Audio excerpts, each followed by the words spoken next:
From WOIO TV, Home Team 19 News starts right now. Thank you. Thank you. Man's best friend is kidnapped in a carjacking, but this scary story has a happy ending. She looks like a normal woman, except for one difference. She has no idea who she is or where she's from. Another chilly night and another dusting of snow. How much can you expect in your part of town? Find out in my Dual Doppler XL forecast. This community values them, loves them, cares about their health. If that's true, then why do children's classroom ceilings have holes big enough to drive trucks through? Find out what the schools want to do to fix it. Good evening. It's frightening for the students and more frightening for the taxpayers, but something has to be done to save Cleveland City schools. Looking for an answer, the system offered a surprise, naming a panel that might help in its efforts. Rick Jackson tonight has a look at not only how bad the problem is, but what it will take to fix it and what this newly minted panel hopes to accomplish. Rick? And Denise, we're out here in Slavic Village at Mound Elementary School. It's one of the older schools in the city and one of the schools that needs the most help. You can see how old it is. There's rust on the pipes, the windows barely being held in, but there's a big sign here that tells you that there is hope coming because we're taking a step forward on the road to fixing up our dilapidated schools.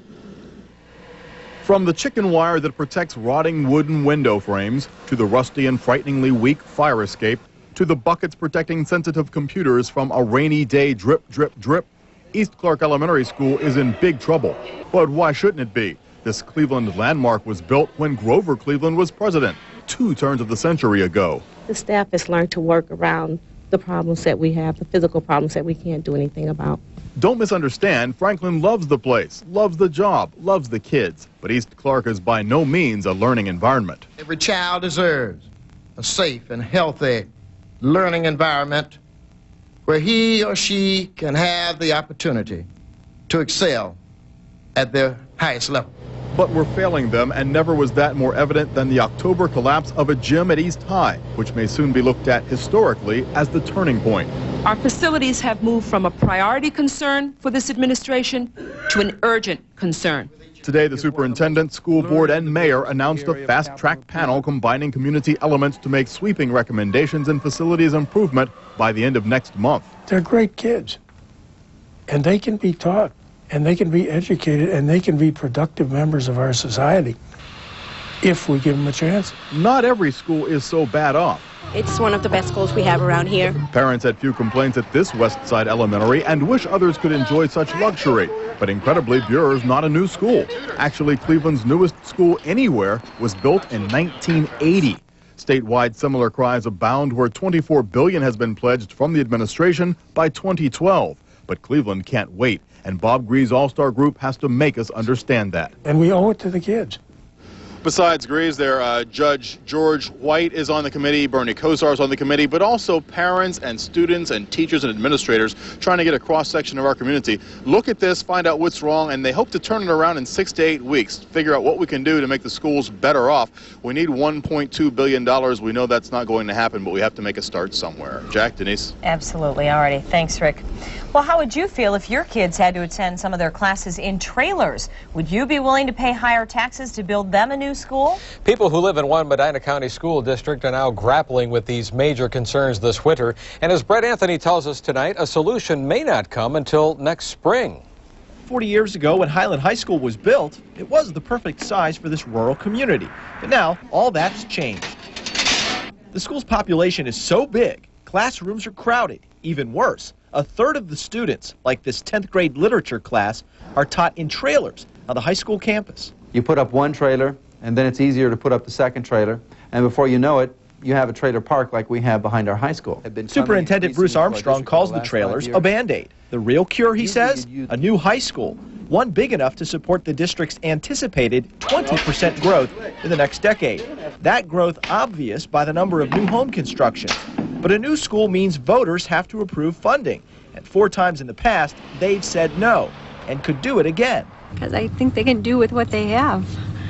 We don't want the growth in Medina County. The district's alternative, wait for state funding. But Superintendent Armstrong says that could take a dozen years. The district can't wait and will optimistically press on. I would anticipate that our voters, however, once they have an understanding of what the needs are, will come through. Those questions could be answered this winter. If all goes well, taxpayers could be asked to help pay for a new Highland High School next May. In Granger Township, Brett Anthony, Home Team 19 News. And Brett says the best case scenario right now has the new Highland High School opening in September of the year 2004. Well, one of Canton's main roads is down to one lane tonight after an accident on Route 62. This happened right at the Cleveland Avenue Bridge. Police say a semi-truck dragged something under the bridge, causing the accident. The driver of the truck is not injured, but tonight Cleveland Avenue is down to one lane from East 27th to East 30th. ODOT crews are at the scene inspecting the bridge for any damage. Well, 3 elderly Cleveland residents claim a city police officer roughed them up last month. But in return, the officer slapped them with a disorderly conduct charge. It happened November 10th when University Tower apartment residents gathered in the lobby of their building during a fire drill. The residents claim Officer Rick Gilbert became angry when he couldn't turn off the alarm. At the time, Gilbert was off duty working as a security officer. He wrenched the cane from my hand. You know, my hand was still, as he brought it up, was still holding on to it, you know, and he just, sit down or I'll sit you down. And I had, you know, make sure of where I was sitting because I was, you know, on my way to the floor. Now, another woman says Gilbert injured her shoulder. All 3 plan to file a civil suit against the officer.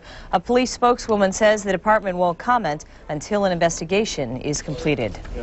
An update tonight in the case of a Cleveland father who appeared in court today. He is now facing charges in the fatal stabbing of his own daughter. Byron Young is charged with aggravated murder for the death of little Danielle Brantley. Young was apparently also injured the night of his daughter's stabbing, but how that happened is still unknown. Today in court, Young's lawyers requested that he be able to attend his daughter's funeral tomorrow, but that request was denied. Friends of Danielle Brantley have set up a memorial fund to help with her burial expenses. If you would like to make a contribution, you can do so at any branch of the First Merit Bank. Well, another toddler caught in the middle of this case is going back to his family tonight. As we told you last night, social workers had taken Roland Kreider away from his mother, Nikisha Lewis, because the murder happened inside her apartment. Tonight, the little child is being handed back to relatives, but not his mother. Lewis was cleared of the crime, but social workers say they're still concerned because she has some substance abuse problems. A Northeast Ohio man is heading to Hawaii, but instead of relaxing, he'll be running a marathon and also honoring a fallen police officer. This weekend, Mike Leahy will run the marathon wearing a police badge draped in black. He's doing that to honor Wayne Leon, the Cleveland officer who was shot to death in June. Leahy is a computer guy, but his brother and father have both protected Cleveland streets as police officers. So Mike tells us that he can truly appreciate Wayne Leon's ultimate sacrifice. He's a hero just because he gave his life where most people wouldn't even want to be a cop. That was one of my biggest fears, is why I'm not a cop. And while he's running, Mike will also be raising money for the Arthritis Foundation through the Joints in Motion program. Here's a number to call to find out more about the program, and if Mike gets any last-minute sponsors for his run, he says he'll donate the money to Wayne Leon's family. Good luck to him. Well, at least 3 suspects in the USS Cole bombing will go on trial next month in Yemen, and as many as 6 people could ultimately be charged in connection with the October 12th attack that killed 17 U.S. sailors and injured 39. Officials in Yemen say the suspects have not been charged, but the trial will not begin until the Muslim holy month of Ramadan ends late this month. Meanwhile, Navy officials say the transport of the damaged USS Cole is slow going. It should arrive back in the United States sometime next week. 37 Coast Guard members based in Port Clinton are getting ready to head out on a very important mission. Right now, they're preparing for a trip to the Middle East. Their mission is to support the United States military forces in the region that are already stationed there. The majority of the crew is from here in Ohio. They also have served in Operations Desert Shield and Desert Storm. Well, the legal wrangling of Campaign 2000 continued today in a Florida courtroom. At issue, did Republicans illegally tamper with ballot applications in Seminole County? If they did, 15,000 ballots could be thrown out, meaning Vice President Al Gore could claim victory. But for now, the Gore legal team is focusing on tomorrow's big day before the Florida Supreme Court. They'll be arguing the hand counting needs to resume. Meanwhile, George W. Bush is still working on his cabinet. Today, he met with Stanford University scholar Condoleezza Rice. Those close to Mr. Bush say Rice is his top choice for National Security Advisor. Okay, Ohio has a state bird, a state tree, even a state drink. But how about a state color? Several students from Ridgeberry Elementary School in Lyndhurst will travel to Columbus tomorrow. They will ask Ohio lawmakers to make red the state color. The kids say they want to make red the official state color because the state bird, the cardinal, is red. So, what do you think? Is red really Ohio's color? Well, we asked the Hometeam19.com visitors that question on today's web poll, and here's what they had to say. 35% of you say that you like red as the state's official color, but 65% of you don't like either the color or the idea or anything else. And remember, you can take part in our daily web poll just by logging on to our website at Hometeam19.com. I think it should be red. I like red. Scarlet and gray, Ohio State. Oh, here we go. It all fits. OSU. Well, coming up next, a man with a knife on a